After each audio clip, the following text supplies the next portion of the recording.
विद्यार्थियों, आप सभी का बहुत बहुत स्वागत है आपकी सिग्नेचर एकेडमी में। आज मैं आपको भौतिक विज्ञान में एक टॉपिक होता है किरचॉफ का नियम, जो बहुत ज़्यादा इंपॉर्टेंट है, बहुत ज़्यादा एग्जाम में पूछा जाता है, उसके बारे में आपको बताने जा रहा हूँ। और ये आपका किरचॉफ का नियम जो होता है ये जटिल परिपथों को हल करने के लिए होता है। इसमें हम क्या करते हैं कि हमारे कुछ परिपथ ऐसे होते हैं जो हमारे बहुत ज़्यादा जटिल अवस्था में होते हैं, जिनमें बहुत सारे प्रतिरोध और उनके साथ में कई सारी बैटरी वगैरह लगी रहती हैं, और उनको हल करने के लिए हम किरचॉफ के नियम की सहायता से उनको हल करते हैं। तो ये क्वेश्चन जो है बहुत ज़्यादा इम्पोर्टेंट है, बोर्ड के दृष्टि से भी कई बार एग्जाम पूछा भी गया है और बार बार पूछा जाता है, इससे न्यूमेरिकली बनते हैं। तो अगर ये आपका बेसिक क्लियर हो गया, आपका ये नियम क्लियर हो गया, तो इसके न्यूमेरिकल बहुत आसान हो जाते हैं। तो अगर हम किरचॉफ के नियम की बात कर रहे हैं तो वैज्ञानिक किरचॉफ ने क्या काम किया, जो जटिल परिपथ थे उनको हल करने के लिए उन्होंने दो नियम प्रतिपादित किए। ठीक है, तो उनमें से पहला नियम था उसका किरचॉफ का प्रथम नियम, जिसे हम धारा संधि का नियम भी कहते हैं।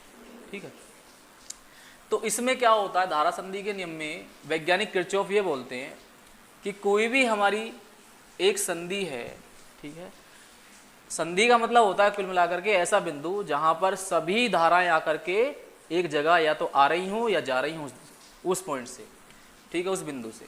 तो मान लिया ये कोई हमारा बिंदु है, संधि बिंदु, और इस बिंदु से कोई धारा है, मान लो I1 जो जा रही है, ठीक है, उसके बाद में कोई अन्य धारा है जो अगेन इससे जा रही है, फिर हमने कोई तीसरी धारा ले ली, वो भी हमारी जा रही है। लेकिन कुछ धाराएं ऐसी हैं जो हमारी क्या हो रही हैं, इस कंडीशन में, इस संधि पर धाराएं आ रही हैं। और आपको बता दूं, ये जो एरो का निशान है ये दर्शा रहा है आपको कि धारा आ रही है या जा रही है। सपोज दैट इसको मान लिया मैंने ये I5 है और ये मान लिया मैंने कोई I6 हमारी धारा है जो संधि की तरफ को आ रही है। ये बिंदु कैसा है, ये संधि बिंदु है। ठीक है, इसको हम संधि कहेंगे। अब वैज्ञानिक किरचॉफ क्या कहते हैं, वैज्ञानिक किरचॉफ कहते हैं कि जो भी हमारी संधि है, तो उस संधि से आने वाली धाराएं और जाने वाली धाराओं का जो बीजगणितीय योग है, ठीक है, वह सदैव क्या होता है, शून्य होता है। यानी कि इसको बोलेंगे सिग्मा I = 0।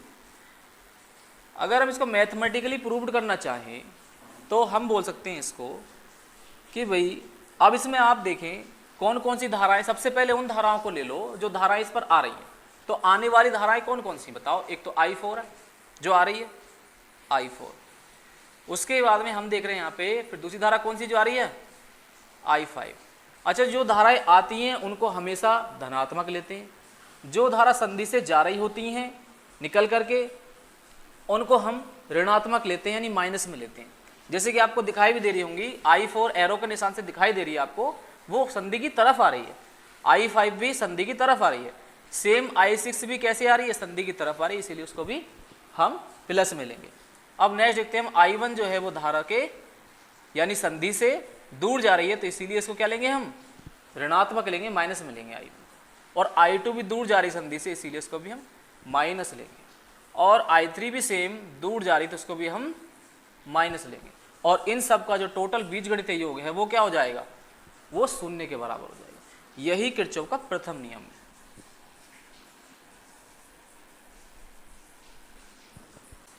कोई भी हमारी संधि है, ठीक है, संधि से जो हमारी धाराएं आ रही हैं और जो धाराएं जा रही हैं, उन सभी का जो बीजगणितीय योग है वह सदैव क्या होता है, शून्य होता है।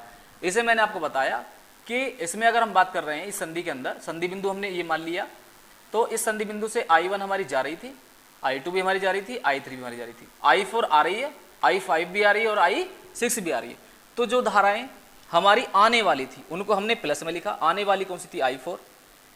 जाने वाली कौन सी थी, आने वाली कौन सी थी, I5। फिर दूसरी कौन सी थी, I6।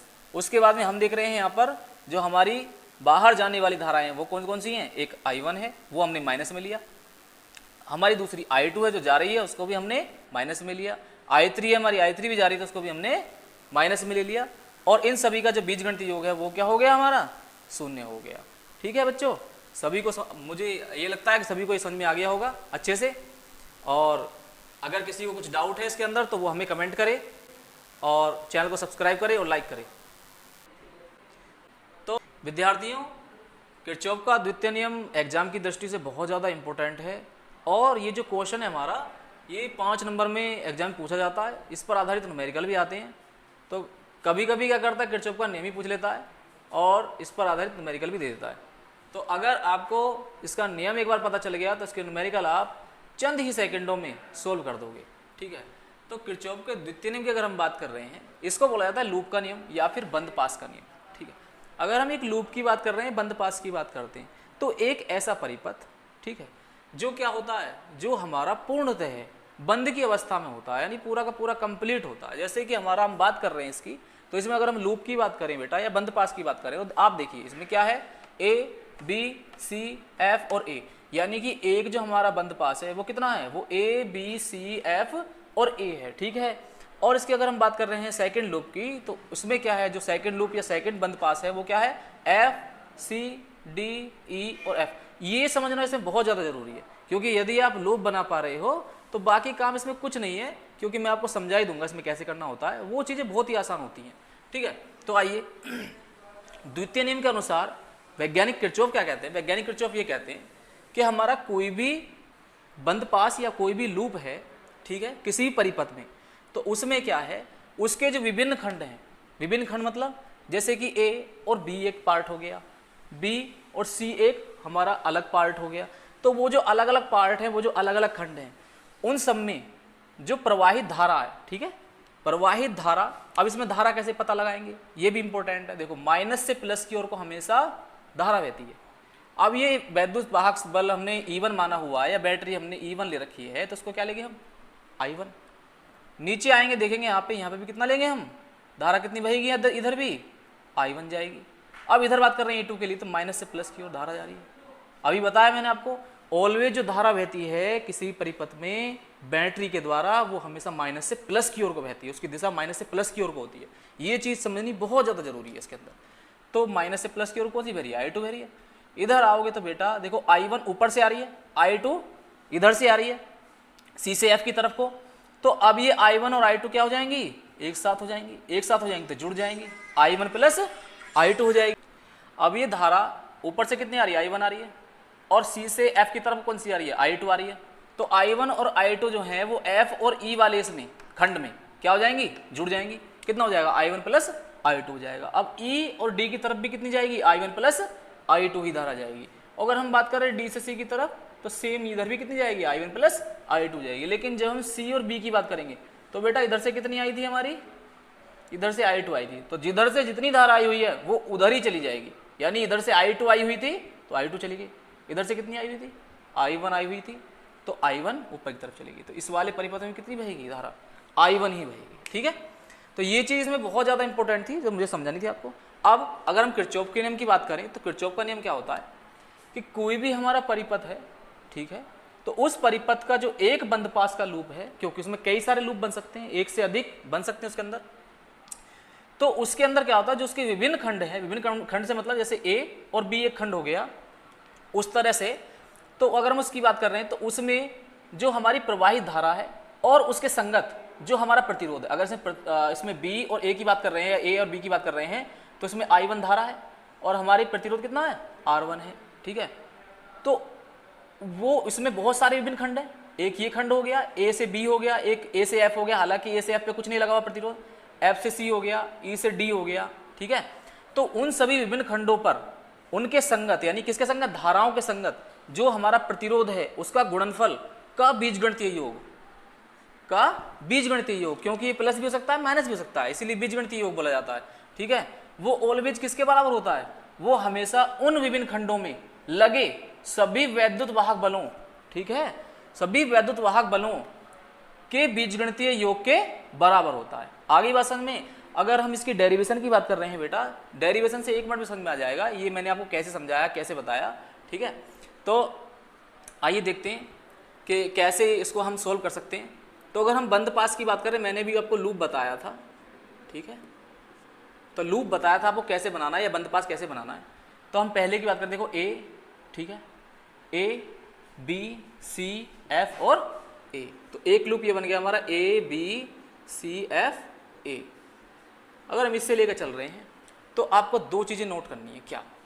नंबर 1 चीज़, आपके चलने की दिशा, कि आप चलना कहाँ से प्रारंभ करते हो, वो सबसे ज़्यादा मेन है क्वेश्चन के अंदर। जैसे सपोज दैट मान लो यदि मैं यहाँ से बी से ए की ओर चलूँ, बी से ए की ओर चलूँ, तो पॉइंट क्या याद रखना है आपको? पॉइंट ये याद रखना बेटा कि जब भी आप धारा की दिशा में होंगे, कहाँ होंगे? आप धारा की दिशा में होंगे, दिशा में, ठीक है बेटा। तो ऑलवेज जितनी भी वैल्यू आएंगी, चाहे वो ई की वैल्यू आए या फिर वो आई की वैल्यू आए, तो बेटा वो ऑलवेज कैसी होगी? धनात्मक होगी।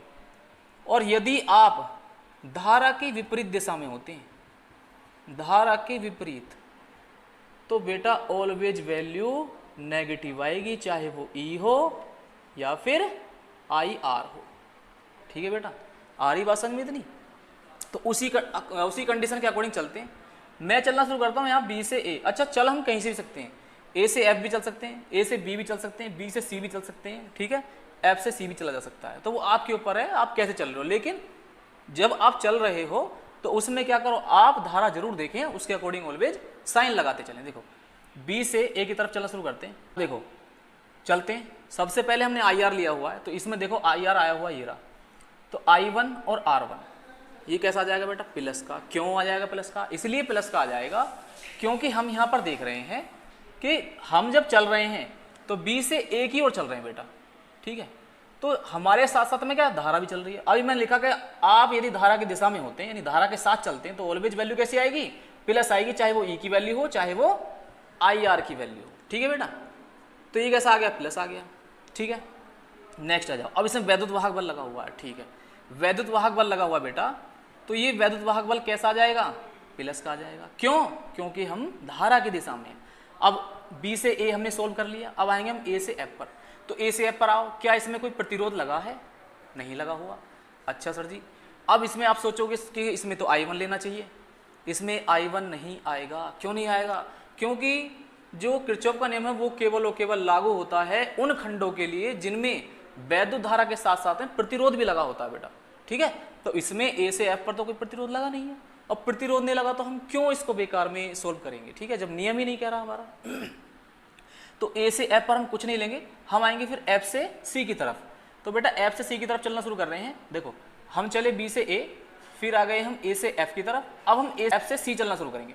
तो चलते हैं तो क्या आएगा? देखो धारा देखो उल्टी दिशा में है, हम एफ से सी की तरफ जा रहे हैं लेकिन धारा हमारे सामने की ओर से आ रही है, इसका मतलब धारा की विपरीत दिशा होगी। अब धारा की विपरीत दिशा होगी तो बेटा ये जो E2 है ये कैसा आएगा? माइनस का E2 आएगा। आ गया समझ में? नहीं आया? हमेशा जब भी हम धारा के विपरीत चलेंगे तो हमें क्या लेना? आप यदि धारा के विपरीत होते हो तो चाहे वो E हो चाहे वो IR की वैल्यू हो, वो ऑलवेज कैसी ली जाती है? वो ऑलवेज बेटा माइनस ली जाती है। बेटा एफ से सी की तरफ को हम जा रहे हैं, हमने वैद्युत वाहक बल ले लिया, वो कैसा आ गया? हमारा ऋणात्मक आ गया। अब एफ से सी की तरफ को ही हम देख रहे हैं, यहाँ तक तो हम आगे देखा हमने से प्रतिरोध लगा हुआ है, तब तक धारा बह रही है। लेकिन धारा कैसी है बेटा? विपरीत दिशा में, क्योंकि हम चल कैसे रहे हैं? एफ से सी की ओर को चल रहे हैं। तो इसीलिए आई आर की जो वैल्यू आएगी बेटा, इधर कितनी है? I2 है, और आर कितना बेटा? R2। वो कैसी आएगी? वो ऋणात्मक आएगी, माइनस आएगी, क्योंकि आप जो है धारा की विपरीत दिशा में चल रहे हैं। ठीक है बेटा, आगे बात समझ में। अब हम क्या करते हैं बेटा, इसको मान लेते हैं हम इक्वेशन नंबर 1। ठीक है बेटा, इसको मान लिया समीकरण नंबर 1 हमने। ठीक है, अब आगे आते हैं। अब बेटा इसमें हम देख रहे हैं कि इसमें एक और लूप बन रहा है, कौन सा? एफ सी डी ई और एफ। तो यहाँ पे लिखेंगे F C D E F से। ठीक है बेटा, अगर हम बात करें इस लूप की, तो इस लूप में हम चलना शुरू करते हैं। मैंने अभी बताया आपको, चल आप कहीं भी सकते हैं, किसी भी दिशा में चल सकते हैं, किसी भी एक हम बिंदु को पकड़ करके चल सकते हैं। ठीक है, जैसे अगर इसकी बात करें हम, यहाँ पर हमने बी से ए चलना शुरू किया था, तो सेम यहाँ पर भी सी से एफ की तरफ को आप चलना शुरू कीजिए। इतनी बात समझ में आ रही है? तो सी से एफ की तरफ को बेटा चलना शुरू करते हैं, ये हमारे चलने की दिशा होगी, समझने के लिए बनाए दे रहा हूँ। ठीक है, तो सी से एफ की तरफ को चल रहे हैं बेटा। सबसे पहले आप देखो यहाँ पे धारा की दिशा में हो गए अब आप। ठीक है, अब आप धारा की दिशा में हो बेटा, तो यहाँ पे क्या करोगे? I2 और R2 ये कैसा आएगा बेटा? ये आएगा आपका प्लस में। ठीक है, इसको हम पॉजिटिव लेंगे। अब आगे आ जाओ, वैद्युत वाहक बल देखो बेटा, वैद्युत वाहक बल कैसा आ रहा है, ये भी धारा की दिशा में है, इसीलिए E2 कैसा आएगा, धनात्मक आएगा यानी पॉजिटिव आएगा। अब C से F सॉल्व हो गया। अब आओगे आप F से E की तरफ। F से E पर देख रहे हो कोई प्रतिरोध ही नहीं लगा हुआ, ओनली I1 प्लस I2 लगा हुआ है, धारा बह रही है ओनली। तो इसमें हम I1 प्लस I2 को यहाँ पर नहीं लेंगे अकेले, क्योंकि मैंने अभी आपको बताया कि किरचॉफ का नियम ये कहता है कि हमेशा जो भी कोई खंड है, ठीक है, या जो भी कोई हमारा परिपथ का कोई एक हिस्सा है, उससे क्या है, उससे संलग्न जो परिपथ है और उसमें बहने वाली जो धारा है, उनका गुणनफल का बीजगणितीय योग ही हमेशा बराबर होता है। तो यानी कि IR होना अनिवार्य है। अगर प्रतिरोध नहीं है तो कभी भी आप इसको इस समीकरण के अंदर नहीं ले सकते हो, ठीक है बेटा। अब आ गए आप E से लेकर के D तक। तो E से D की ओर चलना शुरू कर रहे हैं भाई। पहले हम C से F आए, F से फिर हम E गए, अब E से कैसे जा रहे हैं, D की ओर जा रहे हैं। तो देखो धारा की दिशा में चल रहे हैं, इधर प्रतिरोध लगा हुआ बेटा R3 और धारा बह रही बेटा I1 प्लस I2। तो जो धारा बह रही है वही आपको लिखनी है, ऐसा नहीं है कि ओनली आप I1 I2 लेकर चलेंगे। जितनी भी धारा बह रही है, तो I1 प्लस I2 बह रही है, कितने में बह रही है, R3 में बह रही है बेटा, तो R3 आप यहाँ पे ले लोगे, ठीक है। उसके बाद आप आओगे D से C की तरफ। तो D से C की तरफ क्या कोई मतलब प्रतिरोध लगा हुआ है, कोई प्रतिरोध नहीं है। अब कोई प्रतिरोध नहीं है तो इसको भी आप यहाँ पर शो नहीं करोगे और इसको मान लोगे बेटा समीकरण नंबर 1। अब आपको करना क्या है बेटा, ये इतना ही था जो था आपका, इसमें और कुछ नहीं होता किरचॉफ के नियम में। करना क्या होता है इसको, ये समीकरण 1 होती है, समीकरण 2 होते हैं। अब जैसे देखो E2 का मान आ गया निकल करके, इस E2 के मान को ही हम उठा कर रख लेते हैं E2 की जगह पर, और यहाँ से हम क्या कर लेते हैं I1 और I2 का मान यानी समीकरण 1 और समीकरण 2 को सोल्व करके इनसे संलग्न जो धाराएं हैं या फिर हमारे जो प्रतिरोध हैं या फिर इसके अलावा विभवांतर भी होता है, तो उनके मान हम आसानी से ज्ञात कर लेते हैं, ठीक है बेटा। तो ये केवल मात्र इस किरचॉफ के नियम में 2 समीकरण होती हैं, ठीक है बेटा, जिसके द्वारा हम बहुत जटिल परिपथों को हम आसानी से सोल्व कर लेते हैं। धन्यवाद बेटा। अगर चीज़ें समझ में आ रही हैं और आपको अच्छा लग रहा है तो आप अच्छी कमेंट कीजिए, हमारे चैनल को सब्सक्राइब कीजिए, लाइक कीजिए और बेटा हो सके तो इसको वीडियो को शेयर भी कर दें। अब आपको रेगुलरली वीडियो आपको मिलती रहेंगी और जो इम्पोर्टेंट टॉपिक वगैरह हैं वो सारे इम्पोर्टेंट टॉपिक मैं आपको इस वीडियो के माध्यम से, यूट्यूब के माध्यम से आपको प्रोवाइड कराता रहूँगा। और मैं आपको ये विश्वास दिलाता हूँ कि फिजिक्स में आपको कोई भी समस्या नहीं आएगी किसी प्रकार की, ठीक है। उसके लिए क्योंकि मैं आपके सामने हूँ, आपके पास हूँ, तो आप बिल्कुल भी घबराएं नहीं, ठीक है बेटा। और जितने भी अच्छे अच्छे टॉपिक हैं सभी मैं आपके लिए लाता रहूँगा। और अब किरचॉफ के नियम से संबंधित जो आवश्यक न्यूमेरिकल हैं, जो बहुत ज़्यादा एग्जाम में पूछे गए हैं, वो आपको न्यूमेरिकल भी मैं कराऊँगा, ठीक है। धन्यवाद।